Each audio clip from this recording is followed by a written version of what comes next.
this one guy's channel. I said, well, if you want to know what happened to that guy's channel, just call in and ask. I'm not going to just randomly talk about it. I'm just not going to go into it for no generic reason because I really have a reason to talk about it. But, as we're talking about my wife and talking about what she was involved with, one of our very first cases that we took involving people in this community is involving High Desert Community Watch, a gentleman by the name of Felipe Hernandez, who him and his family had been attacked by the police, and that he had gone out and started becoming a First Amendment auditor. He had gone out one time to his local police station up in Apple Valley, and from that contact there, they ran an investigation on him, and that investigation included that they knew who he was, and they'd been keeping tabs on this guy with a camera. And I could tell you stories from guys in Ohio, Pennsylvania, and all these other things that, and I'm sure, because these people reach out, and at no point in time am I, unless it's something that requires hours and hours of work and requesting that we're going to go file a case, do I even mention money.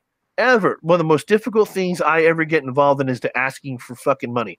And so when these fucking douchebags get out here and try to say that dude, Mike, we stayed in a really nice hotel, right? And I did buy you guys breakfast, but do I look like a person who rolls around with that you would ever think that was worshiping money or anything like that? No, you look like, you weren't like dressing or acting like you're trying to be a baller, dude. You weren't like, no, that was like, here's the thing, right? People will see that somebody who's been in activism, or they've been on YouTube, or they're an activist and they're making a little bit of money. I'll give a really great example. It ain't happening here. Yeah. If you look through the internet, you could probably find nearly 3,000 videos that I've uploaded there over a 8-year period.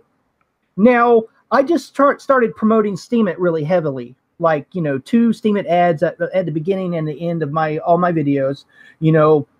For 7 months, I've been uploading to Steemit. I think 6 or 7 months. I've uploaded 1,500 videos and blog posts to Steemit. I just now last week made $90. That's how hard it is to start an organic audience on political content on the web. Now, YouTube, before the ad apocalypse, I was making about a third of my a third of the income for my household was coming from that. But it took me 7 years. Yep. Sure 7 years risking arrest. I mean, I've been, kicked by cops, pushed. I've had guns aimed at me to get the content that I create. Like, so 7 years to pay for about a third of my household's income. So yes, people can make some money at this, but if you're expecting to get rich, you need to do something else. But what has happened though is people have started almost like ticks, human ticks, remoras, that are on a larger shark or rolling on through here. They're not really sharks. These are maybe like we'll call it a whale shark. And a whale shark is just going through eating up stuff in there. He's not actually a predator, but he could be. He can never be a predator if he wanted to be. But these are remoras picking off food. And what they've done now is they set up GoFundMe accounts for the purpose of legal fees, never even attempting to even file a claim at all. But under the guise, that's what they're going to do, and even make videos saying they're going to do it. And so when I find out that's the case, I say, hey, I can't work around a fraud. I can't work around someone I can't operate that way. No, you can't have your reputation tarnished by that, because it's going to affect who will work with you in the future. Exactly. And it's much like the inadvertent showing of a document that's a public record that showed the guy's social security and driver's license. It was an accident. It wasn't intentional. So if all these people out there that are now, dude, what mistake have you ever made? As soon as I found about a mistake, I took it down. I corrected the issue. I contacted the person. But understand, he knows that by pursuing any matter against the government, everybody's gonna know it. You just can't go against the government and remain a private person. It doesn't work that way. It just doesn't work that way. No matter how hard you try, somewhere along the line, your name is going to be on somebody's database. And it's just like these fools that run around here saying, "Don't take my picture," because, dude, there's cameras everywhere. Dude, your phone is a tracking device. Yeah. Sign up for shit. You have cameras on you right now in your house. I can look in my office right now. I got 1, 2, 3, 4, 5, 6, 7. Not even counting the devices that are off in my own cameras that are on. Sure. Like, you know what you just made me think of? My front door that I can actually turn the mic on and listen to what's going on in my house. You know what you just made me think of, Felipe? There's a famous meme online right now. It's been there for months and months, but it's a meme of Mark Zuckerberg, and it shows that he's got tape over his camera on his laptop. If that's not enough to educate everyone that they're being spied on, they're just stupid at this point. Right, exactly. And so, I mean, that is what, but that's almost ridiculous because they're gonna. I mean, you don't even know. They don't even know. They just think, oh, they're not. Shut up. That's like if you want, like using encrypted communications, you're gonna get their attention that way. That's a guaranteed way to get their attention is using encrypted communication. Well, if you guys aren't, and that's a fact. So we're back into the whole thing, back into the world of nefarious actors.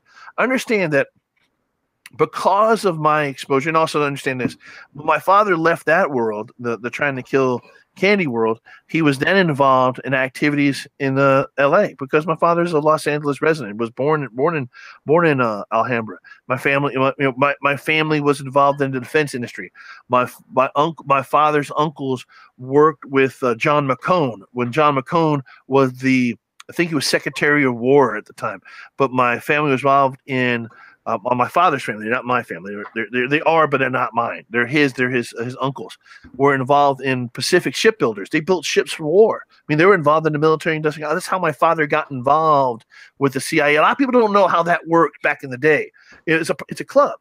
It's a club of people willing to do dirty deeds. It's fraternity. It is. You know what's hilarious is like the majority of people on our intelligence community, like as far as sheer volume is concerned, a very huge proportion of them came from either Harvard or Yale. Right. Exactly. Exactly. But understand this. This is one thing I will harp on because of my experiences in special operations. Is the whole world with that is they rather you lie to their face about something than cheat on your wife, because if you're going to cheat on somebody that you swap DNA with, then what are you going to do to them? Just like the whole theory with cops that will interfere with individual rights. And I use it on a regular basis. If they're going to violate the First Amendment, what other rights are they going to violate? And it's logic. It's using that logic portion of it, saying, "Hey, look, it's just cause and effect." But back to there, my father, when Robert Kennedy was Robert Kennedy was killed. Now they'd like to blame it on Sirhan. He can't remember shit. Okay, he doesn't remember anything. And guess whose father was at Sirhan's mom's store within 45 minutes of Robert Kennedy being killed? Do tell. Gerald Hemming.